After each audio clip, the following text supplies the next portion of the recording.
Il complesso megalitico di Bidego-Oncas sorge a pochissima distanza dal complesso del Talei, tanto da far supporre che facciano parte di quartieri distinti dello stesso insediamento.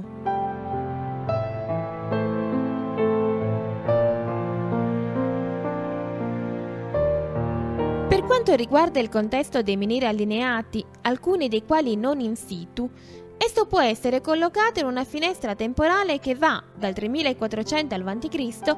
al 2850 a.C.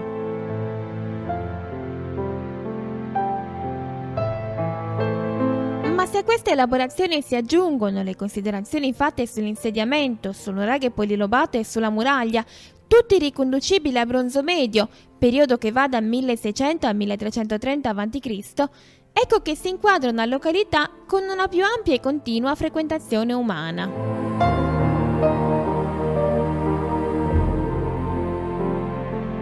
Si accede all'area attraverso un pianoro che confina ad ovest con un declivio di leggerissima pendenza che è costellato di pochissime pietre fitte.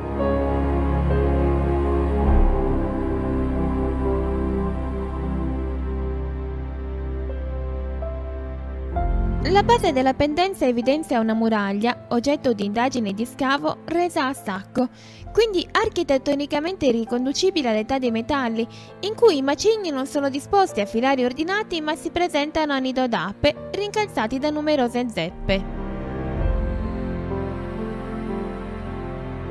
Lungo il perimetro della muraglia si possono osservare degli ingressi di luce rettangolare sormontati da un architrave.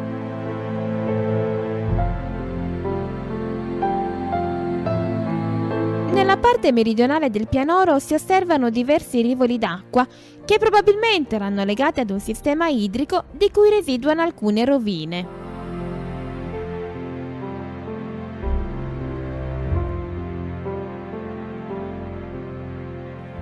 Risalendo la china a meridione attraverso un sentiero turistico delineato da scacchi di granito, si possono finalmente osservare gli allineamenti di pietre fitte.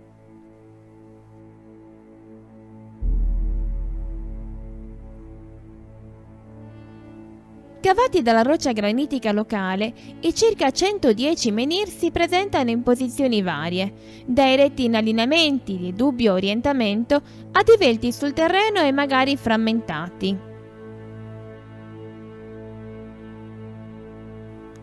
Le pietre fitte vengono inquadrate in tipi aniconici dal profilo cilindrico terminante in un'ogiva e antropomorfi dal profilo piano convesso, di cui alcuni con motiva T nella parte superiore e pugnale nella parte inferiore.